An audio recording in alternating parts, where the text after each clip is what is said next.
So last week we learned that people are indeed obedient to authority, but today we're going to discuss more the cause. What was the cause behind it? Up in just a minute on The Meninist.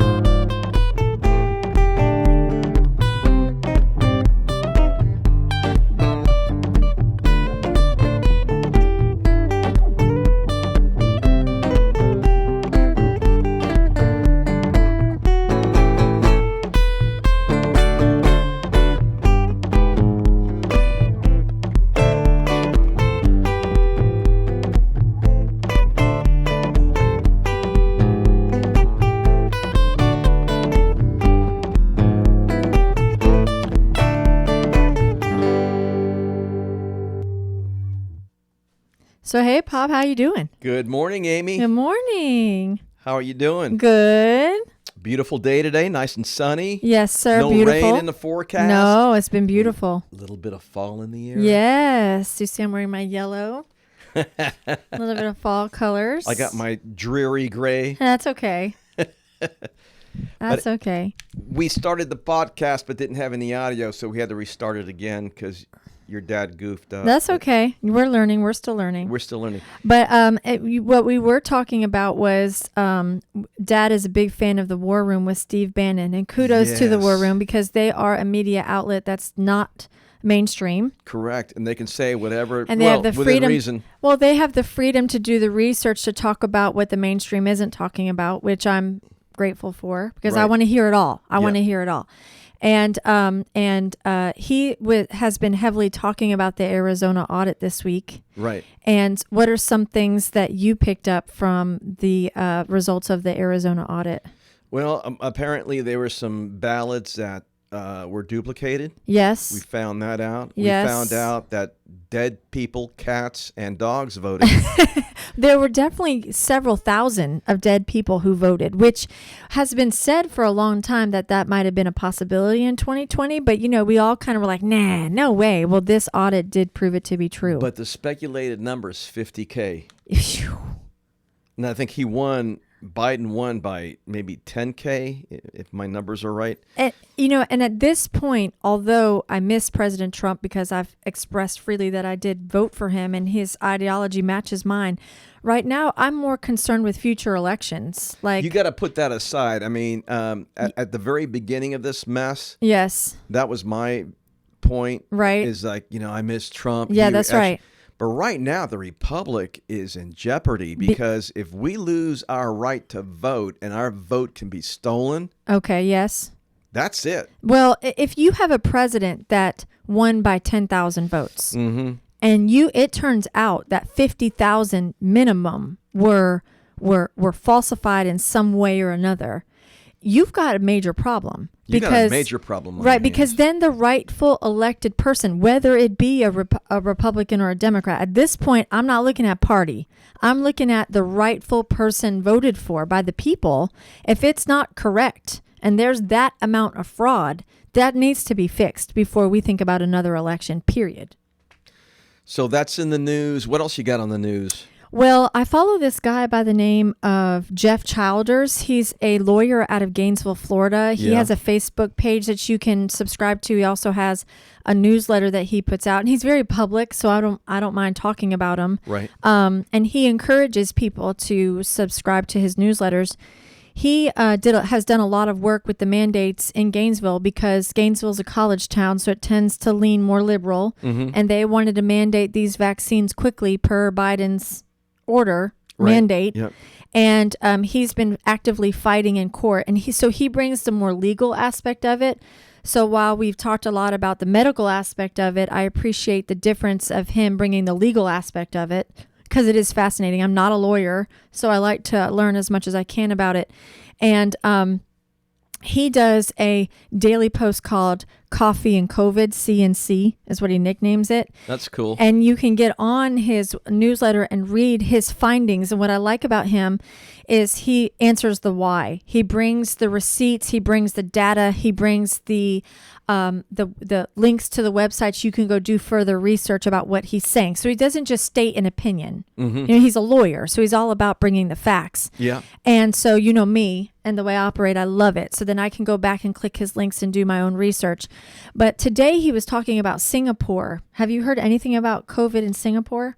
Not a thing. Well, Singapore, along with Israel, was one of the first countries to mandate the vaccine. So they have a very high population of vaccinated. 82% of their country is vaccinated. And what was happening is the mainstream media was bragging about Singapore. Our mainstream media was bragging about Singapore because what they were talking about was the fact that the people of Singapore are getting infected with COVID, but now the lingo behind the infections is it's not as bad as. So if you get vaccinated and you get the virus, which to me blows my mind because isn't that the point of getting vaccinated in the first place? But anyway, if you get vaccinated and you happen to still get the virus, it's not as bad. So that's now the lingo. The lingo when the vaccinations were first presented was it's going to prevent you from getting the COVID-19. Yeah, you're not supposed to be getting sick. But now that there's so many breakthrough cases, the mainstream media is changing the lingo to now you're not going to get as bad as of a case. Aha. Interesting. Well, Singapore now is proven that that's not necessarily the case because their vaccinated population has more hospitalizations now than ever before. So they're a glimpse into the future because we can see as more of the population gets vaccinated, this is what may happen. And now we're getting more hospitalization cases in Singapore than ever before, even though they're 82% vaccinated. And the people who are being hospitalized are the vaccinated people. So then that furthered a medical study looking into natural immunity. And Jeff in his Coffee and COVID post was talking about how there are now studies coming out of Yale that are proving that natural immunity is the best defense against hospitalization, bar none. Hello. Period. Hello. And so that this particular doctor in Yale that Jeff was referencing was saying that it's better to let the population naturally get the virus and create natural immunity rather than these mass vaccinations. And of course, that's not what we're hearing. So that's why he's posting it, because we're not hearing these studies.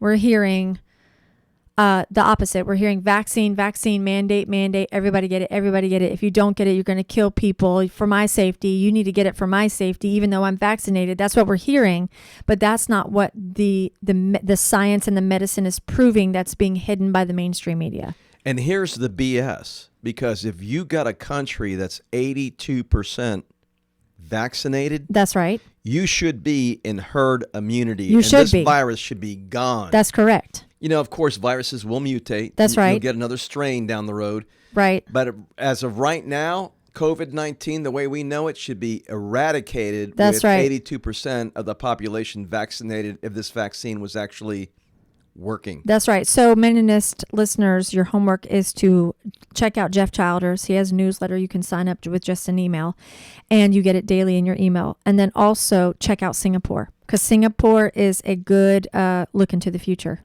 Amen to that. Anyway, so that's COVID news. And with that, though, that kind of segues into what we're talking about today, because we've talked about the power behind the mainstream media and how the mainstream media is able to affect one's choice on making a decision, which blows my mind because who defines an expert? Last week's podcast, we talked about the definition of an expert. Who gets to define what an expert is? Right. I don't even care if you have a white coat or you have a law degree. You need to prove to me that you are an expert before I believe what you say. Right. Period. I know that goes against what people think, but I am a questioner, and I'm going to question you, and I'm going to get multiple opinions, and I'm going to do my own research before I make a choice. Right. Especially a choice about something I put in my body. And something we want to say is that last week's podcast was referencing what these experts put out. We talked about the Milgram, the Milgram experiment. The Milgram experiment, right. Here's the thing. today we're going to go back to a certain time in history where, Right. The people that were living that history are starting to die out. We're Right. talking about World War II, That's right. that whole Nazi regime. That's right. What took place and how they manipulated the population to do certain things that were really atrocities to the human being or human beings. And that generation is dying out slowly. So Correct. what we want to do is revisit that Right. in order to sound an alarm, because Well, the reason why we're revisiting it right, is because for that reason, you're exactly right. I want my kids to understand what happened during that time in history. right, And it's important we never forget it and we continue to teach it from generation to generation. right, Why do we need to do that? The reason why we need to do that is because there is a cliche, history will repeat itself. And Correct. it will if you don't know the history to begin with. If you know the history, you can reverse it. Mhm. But if you don't know the history and it becomes now blanketed, which is what's happening, it's becoming blanketed, then the future generations who are born who don't know it are now going to repeat it because they don't know what happened right, in history. It's becoming blanketed. But we're not just talking about anybody in history. We're talking about specifically two groups of populations that were an anomaly in history. The reason why they were an anomaly in history is because you would not think that they were capable of doing the things that they were doing. The two groups we're talking about are women and children. mm-hmm. Okay, these women and children turned out to be mass murderers, and they committed atrocities, which goes against the nature of women and children. That's why we're talking about it. Right, They were influenced to the point of being able to go against their own nature. right. And it's the cause. What caused them to do that we're talking about today. And just to recap, the Milgram experiment, we found out that by being pushed, for lack of a better term, Yes. or maybe By an authority influenced- figure, or influenced by an authority figure, Right. people will do atrocities. That's really. right. It proved that with the correct environment, Yep. with the correct expert, quote unquote, Right. and the correct authority, meaning authority to push you, Right. that the majority of the population will commit the atrocity. So today we're going to make that link. We're going to make that That's link, right. That's right. Okay, that because connection. first you because- have to know about the experiment before you can link it. Right. Okay, so last week we taught the experiment. Today we link it. Correct. And the reason why we're linking it is because we're seeing some of the same psychology happening now. There you go. And that's where the link will come in. Okay, and we need to talk about it. That's right. It's hard. Nobody wants to talk about it. If you do talk about it, they say you have no right to talk about it. It's an unfair comparison, but no, it's not. No, we're going to sound the alarm. And I have a right to talk about it, and I'm going to talk about it, and it is a very fair comparison. I believe it is. Okay, I believe so. first of all, let's talk about the comparison. We are not comparing Jewish people dying in the Holocaust to what's happening today. There's no comparison. That's not what we're comparing. What we are comparing is the choice somebody makes to turn in a Jewish person to today. Mm-hmm. Because it's the psychological choice to turn in somebody who's innocent and has done nothing wrong to the point of their possible death. That is what we're comparing. What turned a woman or a child into a normal human being on this planet who was living life with these people in their community? Mm-hmm. They would eat together. They would sell and buy goods together. They were living in a community together, to now they're your mortal enemy to the point of they need to die. What psychologically made that change? That's what we're talking about. Okay. Okay? Are we all good over there? We're good. Okay. So do you want me to go ahead and get started? Yeah, please. Okay. I'd like to talk about females first. These were female non-Jewish citizens in Germany and Poland. They bought into the Nazi party, and we're going to talk about that how later. That needs to be later podcast.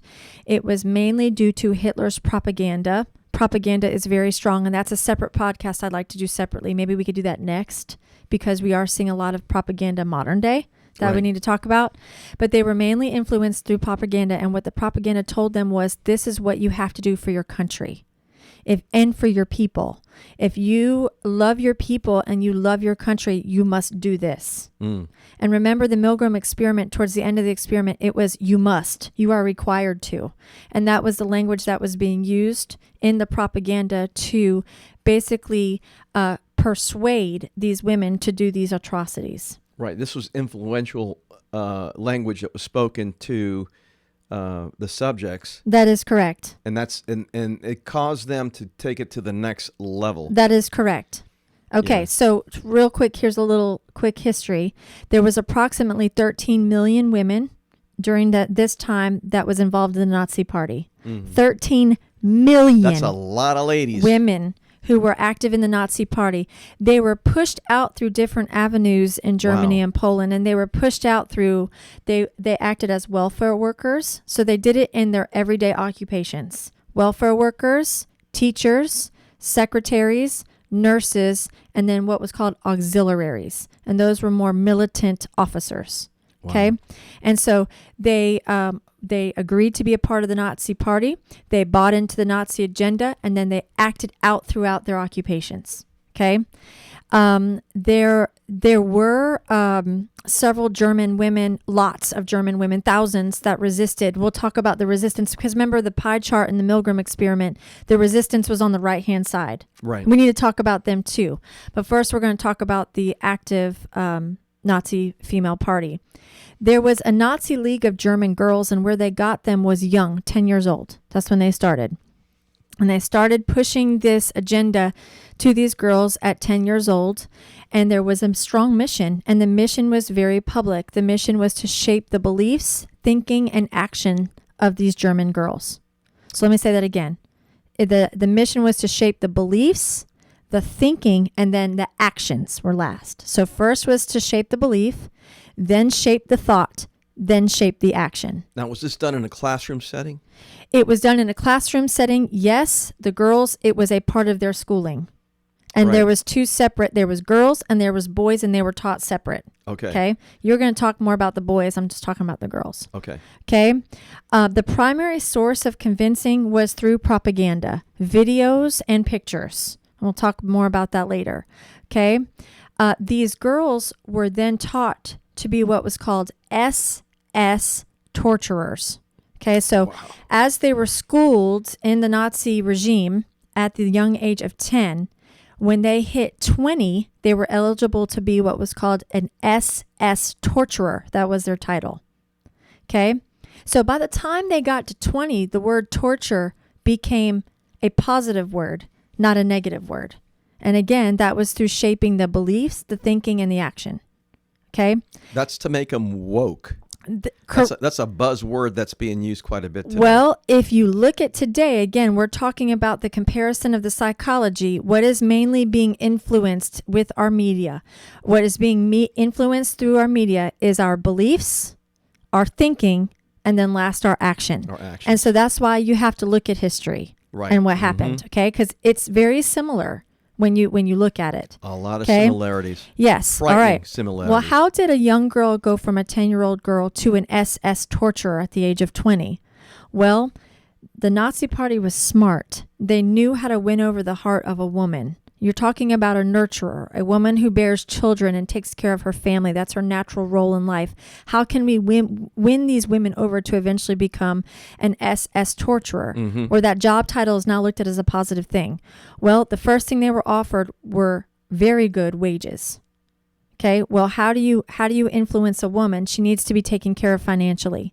So they offered her a sizable paycheck. Okay, the second thing they offered her was free room and board. Now, the free room and board, we're going to take a look a little bit later, but these were basically long houses. And it's interesting because the Nazis knew what women like. They made sure these houses were beautiful looking and compared. Mind you, it's important for you to understand. These houses were in a concentration camp. It was called Ravensbrück. Okay, it was the only female concentration camp during World War II. And they housed their own torturers in the camp. But they built these nice-looking houses for them to stay in. With flowers and landscaping. And right across you have... Yep, you have the gas chambers. right across. You could see Oh, the my gas goodness. chambers from their balconies, okay? But their houses were beautiful. They were called villas. So if you were an SS torturer, you stayed in the villa. Okay, they had attractive shutters and they had balconies. They planted lots of flowers. It was overlooking a pond. So you had water. This is insane. It's funny now, but it attracted these women. It worked. Okay, the Nazi party knew how to bring these women in. Okay, the balconies overlooked, the description to these women were, your house will have a balcony that will overlook a forest and a pretty lake. To your right, but to your left gas chamber. Don't look to your left unless it's necessary. Just stay to your right where you overlook the lake, right? Because the houses that they were housed were in the concentration camps, which just blows my mind. Okay. It was described by one of these SS torturers as, quote, it was one of the most beautiful times of my life. That's what she said. One of the torturers. That's what she said. Okay. What was also seen, if you looked out the balcony, consequently to this housing, was chain gangs of women chained up gas chamber chimneys. So it was the yin and yang of psychology. So the Nazis used the beautiful housing to attract the women. And then once they got there, their job was right there in front of their face. Okay. Now they had the title of the SS torturer. Okay. So what makes a woman go from an ordinary woman living in a small Polish village, let's say, for example, or a German village, to now an SS torturer where you're looking off your pretty balcony at a gas chamber and you're okay with it? That's the psychology we're talking about. Yeah. Okay. Desensitizing. Okay. The women that were SS torturer generally came from poor families. So that's why the paycheck was an incentive. Okay. Another reason that attracted them was they would never be a suspect. That's what they were told. Because they were women, they would never be a suspect of being a murderer or torturer. So there's no need to worry about getting in trouble. So that was an enticing, basically a thought of why you could do this job. Nobody would ever suspect you. Okay. The job was offered as more attractive than working in a factory. Because if you worked in a factory, you would have dirty nails, you would have dirty hair, it would be hard work. But here, you get a pretty house, you get a nice salary, you get a balcony, it's more attractive. Okay, this was all in the propaganda that was being offered. The idea behind getting a young girl at 10 to an SS torturer at 20 was indoctrinated very early. That was the Nazi psychology. If we can indoctrinate them early, then we can get them to do what we want them to do. Okay. And if you look at our current public school system, there is an important factor to looking at that. What are you teaching these young people at a young age? Right. Okay.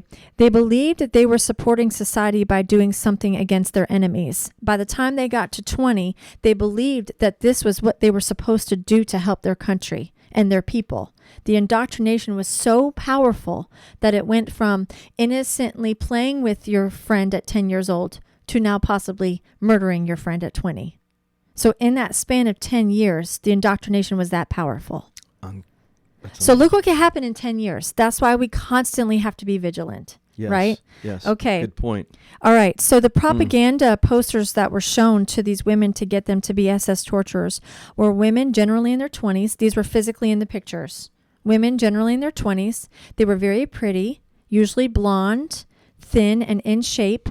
They wore fashionable clothing. They were smiling in the propaganda. They had coffee and cake on the table, and they were at their home. So they were beautiful. They were prosperous. They had delicious food. The pictures were bright, and they worked. I dare you to open up a Cosmopolitan magazine, a women's magazine today, and look at it through the same lens, and you'll never look at it the same. I can't look at them. I can't subscribe to them. I can't look at them because I look at them with this lens of what are you trying to paint me to be, right? And so, anyways, that was the propaganda. There was approximately 3,500 SS torturers in World War II that were female, 3,500. They started at Ravensbrück, and once they finished their training at Ravensbrück, they would spread to other concentration camps with the guys, like Auschwitz. Okay, and let's see. Here's a little history about Ravensbrück. It had 120,000 imprisoned females. It was an all-female concentration camp. Most of them were Jews, although some of them were darker skinned. If you were black, you were Hispanic, you were any other nationality besides white, you were put in a concentration camp. If you were mentally handicapped, you were put in a concentration camp. If you stated you were lesbian, you were put in a concentration camp. If you were unfit to be a Nazi in any way, shape, or form, you were put in a concentration camp. That was the criteria. The Nazis said if you were unfit, and they get to decide what's unfit, you were put in the concentration camp. In that time of Ravensbrück history, over 30,000 women were murdered, and they were murdered either by dying by being beaten to death, tortured to death, or gas chambers. Well, who did the murdering? Mm-hmm. You know who did the murdering? The 3,500 female SS torturer soldiers. So they went from being a 10-year-old innocent little girl to these. And did you hear about this in history when you studied World War II in school? Me neither. Me neither. Never heard. This is the first I've heard of this. I find it interesting that me too, that upon learning about Milgram experiment, the Ravensbrück concentration camp was the first time I ever heard of it. I was in college before I ever heard of it. Now, I've heard of the young men, yes, but never the women. And it begs to answer why. Why aren't we taught that in school? Well, I have a theory. What's your theory? If history can prove that all can be influenced, then all can be influenced.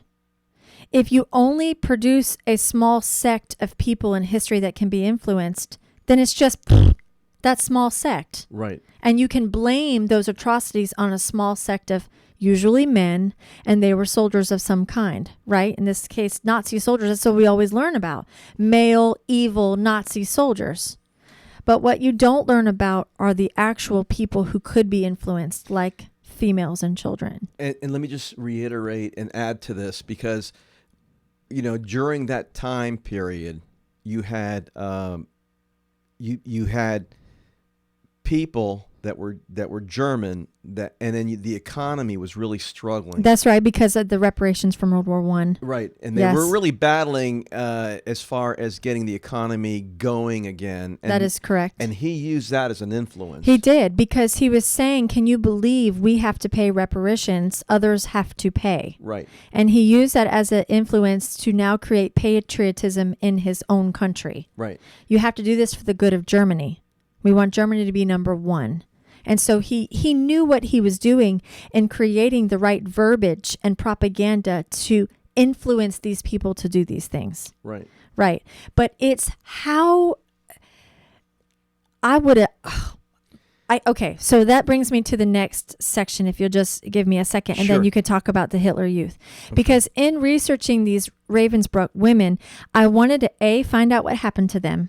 This is a tough subject. Yes, it is. A, what happened to them, and B, talk to me about the rebels, because there had to be some rebels.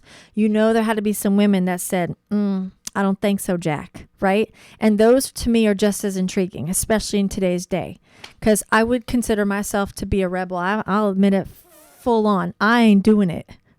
You better prove to me how and why before I do anything, right? Yeah, definitely. So anyways, that's the rebel side is attracted to me. So I did do some research, because the rebels aren't talked about in school either. Yeah. And it's the rebels who are intriguing to me. So this is what happened to the Ravensbrück women after the war. 77 women. So how many soldiers did we say? We said that there were 30,000 died. There were 3,500 soldiers, but only 77 were tried. Most of them, when the camps were dispersed after the war, they hid, and then they lived normal lives. Mm-hmm. So oftentimes they would change their identity, they would change their name, and then they would just move into society as if nothing happened. Okay, so they were able to get away with their crimes that way. And they could, because they were women. Mm-hmm. It makes sense, all right? But 77 were brought to trial. Very few were convicted because they were, as we talked about the Milgram experiment, they gave the excuse that they were told they had to. But did they have to? No, they didn't. No, they were absolutely given the choice. Yeah, but the choice may have been in the gas chamber or execution. Not in this case. In Ravensbrück case, you had to make the choice to go, and you didn't have to. Okay. So you were offered the job, and you could take the job or you can leave the job. And a lot of women chose not to go. Once they found out that what they were doing, they left, and there was no persecution to them.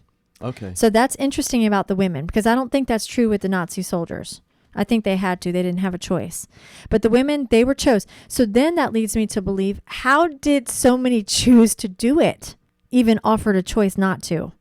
You know what I mean? It's like, dang, that just floors me. You have to get to the point where you're so desensitized. That's right. You have drank the Kool-Aid. Right? Well, in court, they were portrayed as ignorant helpers. And that's what got them off the hook. Ignorant helpers. In other words, they had no... They didn't know what they were doing, but they knew exactly what they were doing. But that even... Interesting. That verbiage was able to get them off of being committed of a war crime. Right. Okay? They were quote-unquote ignorant helpers. But this was interesting. Some recruits left Ravenbrook as soon as they realized what the job was involved. So they said, I'm not doing it. And they were not persecuted. They were walked off. I would love to be able to hear an interview of one of those girls. Like, you walk in, you're like, ooh, free room and board. Ooh, balconies and lakes. Ooh, nice paycheck. Gas chamber. Oh, no, I'm out. You know what I mean? Like, I want to talk to one of them. Man, oh, man. Because that psychology absolutely fascinates me. Okay, so there are two women I want to talk about who were rebels, because I think it's important to do the research on them real quick. And if you want to know more about them, they're very interesting stories. One is, she wrote a book called My Name is Selma. Her name was Selma Van de Pierre. Selma, Vandeperre. She was a survivor of Ravensbrück. Okay, and she wrote a book called My Name is Selma. And she talks about her survival story in the book, but she was quoted, and I love her quote. This is what she said about the SS torturers. They were ordinary women doing diabolical things. I think it's possible with loads of people in the future. I think it's possible with loads of people in the future. So what she was saying is, these were ordinary women who ended up doing diabolical things, and it's possible with ordinary people to do the same thing in the future. So she's talking about what you and I talk about, that if you don't talk about it and you don't look at it, it will repeat itself. And she's a survivor, and that's one of her quotes. Another survivor was Sophie Scholl. Sophie Scholl has a story out called the White Rose Movement. And what she was she was one of the ones, kind of like Schindler, where she acted as an SS torturer, but she snuck people out and helped save them. Wow. Yes, Sophie Scholl. Sophie Scholl. God bless you, Sophie. I might be one of the Sophies where I'm like, yeah, I'll do it. Yeah, I'll do it. She was undercover. And then get in and work undercover. Yes. And she tells her story in a story called the White Rose Movement, if you want to learn more about her. Wow. Yeah. Yes. But it just begs, you've got wives. A lot of them were moms and brought their kids to live in these houses and watch this happen. They were working as wives and mothers and committed the atrocities. Well, what attracted them? Money, loss of accountability, right? And power to be able to control another person's life. That's the three things that motivated them. Money, no accountability, power to control somebody else's life. That is amazing, Amy. I know, it's insane. Absolutely insane. It's definitely something that you want to research further, because we are taught very little in our current history books and public school setting about these women. Well, let me just, again, we want to make that connection between what is happening today, and we can't compare. This is like, we're not comparing. There's no comparison No, here we're from not. what happened, back in that day versus what's happening now. But I can tell you this. And this is a quick testimonial. In 2002, I had the opportunity to go on a missions trip to Cuba. And Cuba is a current communist regime. A communist regime, okay. Exactly right. So they were under communist control back in that day. But I went on a religious visa to take a journey to Cuba, and I was able to see with my own two eyes what was happening in that country. And essentially what you're seeing is, I remember going into a state-owned and operated grocery store in Havana, Cuba. Okay. And the shelves were freaking bare. Okay. Empty. You had There was just empty. There wasn't anything on the. We're talking 2002. This is pre-COVID. Right. Our economy was doing fine. That's Everybody right. was happy here. Yeah. And I take this trip over there, and I remember because you had to walk everywhere. Yeah. Because you couldn't drive. Well, isn't Cuba like when you arrive, it's like going back into the 1950s because the technology automobiles are from 1950. It's amazing. Yes. It's like going back in time. Because they have not modernized at all. But here was to me, the most daunting thing was when I walked across this field. Okay. And there were young kids out there. They were actually in school, all uniformed the same. The teacher was dressed in uniform, and they were going through the regime. I don't know if it was some sort of curriculum or something that they go through. Okay. But you can tell, I sat and watched for about 5 minutes, and then somebody who actually was from Cuba, that was from the church that we were with, said, "No, you need to keep on moving. Don't look." Oh, that's scary. And what I noticed was they were going through indoctrination, and these were little kids. Maybe kindergarten, 1-year-old. They were little tiny kids. And they were basically going through their indoctrination. And right now, Cuba is just in an uproar. People have had enough. Right. They're done with it. Well, they got a taste of the internet. Hey, that will do it. They got a taste. You know the story behind how it started? No. They got a taste of the internet. They had the internet for 2 weeks. So the regime allowed them to have internet access for 2 weeks.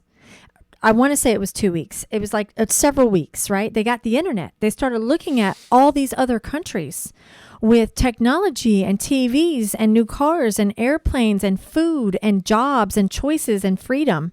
And they said, it was like immediate upon getting exposure of all of these different countries with freedom, especially the United States. Wow. One that they're so close to. I mean, what are we, 90 miles from Key West? And they were like, oh, heck no, we've had enough. They start storming the streets. Yeah, because it was an uproar. all they got was a taste of it. Can you imagine if they got months worth? Well, and China does the same thing. They Yes. shut down their internet. It's crazy. That was crazy to me. And we got a glimpse of them storming the streets. They didn't just take what the government had to say that was truth anymore. They saw the truth. They saw the truth for a couple of weeks. Let me tell you something. I grew up in that. Mm-hmm. In the 1960s, living in South Florida, living in Miami, I saw the influx of refugees coming in. And this is refugees on a positive note. Right. Because these were people that literally left everything behind in these freedom flotillas to come to a country that was free. Well, didn't our U.S. government allow They a did couple allow. of weeks of an open border? Right. If you're defecting from That's Cuba right. and your foot hits U.S. government soil, You can stay. you can stay. That's right. And No questions asked. You're in. I want to say it was a couple of weeks. It went for a while, and Yeah. and my neighborhood literally changed because Yes. we had. And I remember my dad, God rest his soul, he had a little business and he had a little used furniture store, and he would literally allow them on credit to furnish their little apartments. That's so That cool. was it was almost like a ministry. That's what he did. Yeah. He would furnish their apartments, and I remember him. Hiring refugees to work with him, and we had people in our own neighborhood that were coming in that left everything behind, everything, their homes, to escape communism. And what's really sad is, we're going into stores and you can't find things anymore. Boy, like you that's used the to. truth. It's true. We're making that Guys, connection, people. Whoops, I can't. There we first go. of all, that's my grandpa, and I'm proud for you to tell that story. That's Yeah, he was. that same feeling runs deep in our veins because I understand exactly what he's. I remember understand growing exactly. up seeing it and watching it, and watching it go on and develop and making friends with these children my age, and, that Came straight from Cuba. straight from Cuba, left everything behind. But the Cubans that came over here during that time, when they got to my generation, I went to school because, the generations continued to have kids. When I went to school, they were the most patriotic. They Yeah. loved our country. God bless the USA. They were proud to be here. They were excited. They were grateful. They were hard workers. They wanted to fix. They were they want to fix up. You want a Cuban to live next door. That was like the running joke in South Florida, because they come in and they fix up the house next to you and they beautify the yard, and they're just so grateful and thankful to be here. They definitely, I would say, created a large impact in the culture of South Florida. Yeah. If not the largest. There ain't nobody who can make a cup of coffee like a Cuban. I mean, and it's South Florida is known for that culture, that is. Cuban culture. They definitely created a huge influence. And in you know coming what? here. They flipped Florida red this last Yes, they cycle. did. Yeah, it was the Cuban They population. voted for Trump. Yes, they They did. know. There's something to say about that. There's something to say There's about that. something That's to a say about podcast within itself. Yes, something to say about that. But getting back on track here. Can I make a connection real quick, if Sure. you don't mind? Okay, so I have a friend that I grew up with. She's been a friend of mine for a very long time. And when COVID first came out, and the idea of wearing masks to save grandma just didn't sit right with me. I didn't like it. I saw a lot of propaganda, as we're talking about, that was unfair and untrue. And this notion of you don't have a choice. And if you choose something of the alternative, you're now a murderer, screamed very resonant with the topic we've been talking about with regards to these sections of soldiers in World War II that are less renowned and less likely to commit such atrocities. I saw some comparisons of, wait a minute, so if I choose not to wear a mask, I'm selfish and I'm going to murder people, was the immediate agenda. Okay, well, I have this friend that I grew up with that basically I was putting out some of the data, early data, that findings about these cloth masks and how particles can go through them and how they actually don't work and they don't protect against COVID, and it's an impossibility. And I was putting this data out there because I didn't like the idea that all of us have to do something because the government tells us to. No, I don't think so. Or the quote unquote expert gets on TV and tells us to, therefore we all must obey. We all must obey. No, I'm going to do my research and question. And the data behind a mask is that unless it's an N95 mask and it's fitted to your face professionally, it does not filter out. And even they aren't 100%. And if you look at a box of paper masks right there, it says it does not protect against COVID-19. That's right. So now That's we're right. making cloth socks, and these are supposed to protect people from dying of COVID. And that was the agenda going forth. And I was questioning the agenda. And this friend of mine who knows me, she knows I have 3 boys. She knows I was a teacher of thousands of kids. She knows my heart. She knows me. Right. Literally called me a murderer. She said in a Facebook post publicly that if I chose not to wear a mask, I was a murderer. That was her language. You are a murderer. And that's why this lingo, this language, this psychology has to be talked about, because she knows me. I've never murdered anybody in my entire life, nor would I. Would I? As a matter of fact, no, I would do everything I could to protect a loved one from being murdered, including standing in their spot. I am not a murderer, but the fact that you know me as a person, you know my heart, to call me a murderer because That's rough. because I dare question, makes me think about what we talked about today. Like, now the language is you have to get a vaccine because now if you don't, you are purposely putting people in the hospital who, by the way, have been vaccinated. It's the unvaccinated. By the way, the reason I'm not getting the vaccinations is because I've had the virus and I have immunity, not because I'm a murderer. Which science has shown that To it's be 20%. right, 20 times 20 stronger times, than the yeah. vaccine. But because I choose not to do what the government tells me, what the media tells me, now I am the cause of somebody dying in the hospital. Now that's the lingo. Yeah. And again, it needs to be compared.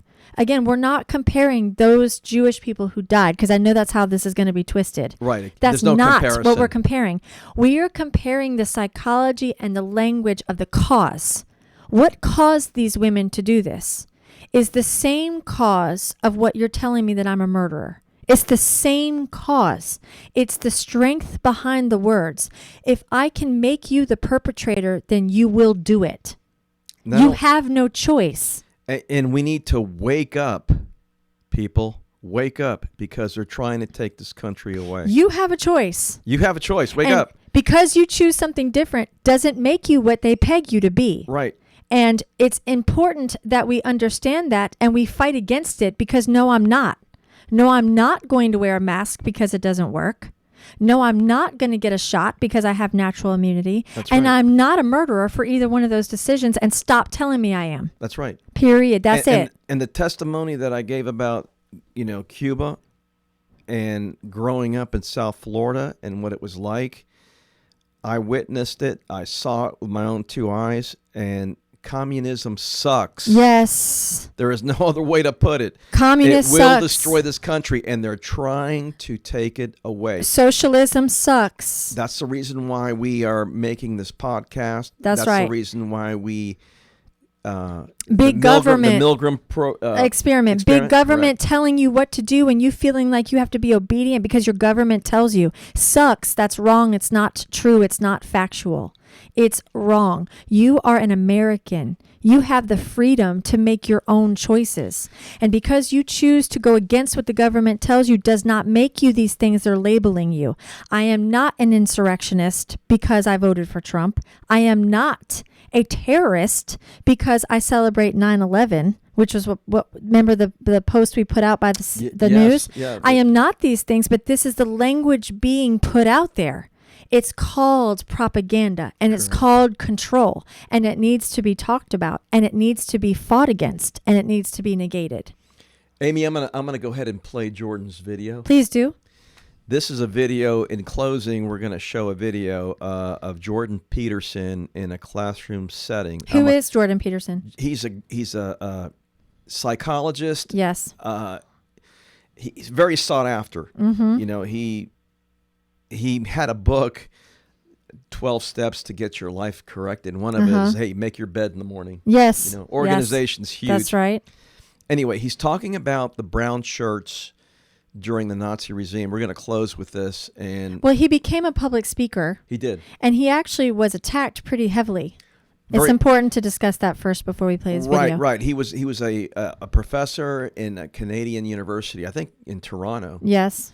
And refused to use these pronouns. Yes. So he is a conservative, and he believes there are two genders. He is highly educated person. And that's what got him in trouble because Canada's gone crazy. It has. And he refused. He said, no, I'm not doing it. I'm going to use a man and a woman because that's biology.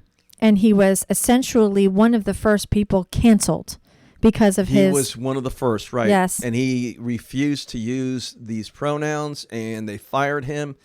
And then he got onto YouTube and just went viral. Yes. I mean, nuts. Yes. And he's currently a public speaker. He's a public speaker, He's been on Joe Rogan's podcast several times. Has. Yes. And this is a video of him actually in his classroom setting. Okay. And he's talking about a book called Ordinary Men. It talks about the male brown shirts of the Nazi Party. Right. And the brown shirts were young. They were part of Hitler Youth. Young kids, essentially. Teenagers. And they were brainwashed to do atrocities. So without further ado, let's get Jordan in here.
Well, I guess we're having a hard time There's streaming. a book. All right. Do you mind just summarizing?